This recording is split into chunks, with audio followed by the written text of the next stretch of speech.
Assalamualaikum warahmatullahi wabarakatuh. Perkenalkan, nama saya Bahtiar Awaludin dari 2D Pendidikan Jasmani, NPM 1921911155. Di sini saya akan menyampaikan materi tentang analisa sebuah teori dan konsep dasar kurikulum dan pembelajaran. Di sini pembahasannya ada 5. Yang pertama yaitu pengertian kurikulum, yang kedua pengertian pembelajaran, yang ketiga kaitan kurikulum dan pembelajaran, yang keempat perbedaan kurikulum dan pembelajaran, yang kelima hubungan kurikulum dan pembelajaran. Sini saya akan menjelaskan tentang pengertian kurikulum. Pengertian kurikulum menurut Undang-Undang Nomor 20 Tahun 2003, seperangkat rencana dan pengaturan mengenai tujuan, isi, dan bahan pelajaran serta cara yang digunakan sebagai penyelenggaraan kegiatan pembelajaran untuk mencapai tujuan pendidikan tertentu. Dan ada menurut Profesor Dr. S. Nasution dalam bukunya yang bertajuk Kurikulum dari Pengajaran, beliau menyatakan bahwa kurikulum adalah serangkaian rencana yang disusun demi melancarkan proses belajar. Rencana tersebut dilakukan di bawah bimbingan dan tanggung jawab lembaga pendidikan dan para pengajar di lembaga tersebut. Yang kedua ada menurut Dr. Haji Nana Sujana dalam bukunya yang berjudul Pembinaan dan Pengembangan Kurikulum di Sekolah.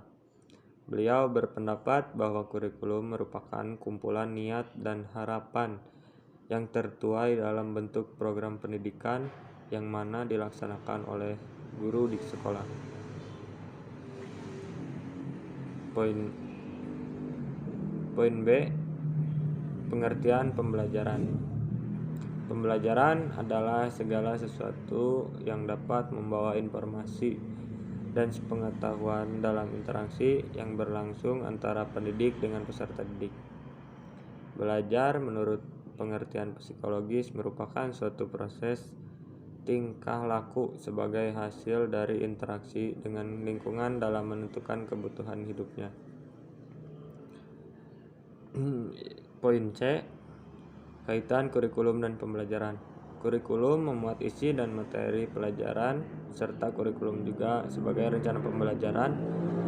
Kurikulum, proses belajar dan pembelajaran memiliki hubungan yang sangat erat, karena kurikulum itu sendiri merupakan mata pelajaran yang harus ditempuh dan dipelajari siswa untuk memperoleh pengetahuan.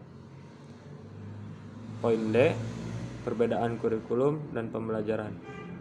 Kurikulum adalah seperangkat rencana dan pengaturan mengenai tujuan, isi, dan bahan pelajaran serta cara yang digunakan sebagai penyelenggara pembelajaran untuk mencapai tujuan tertentu.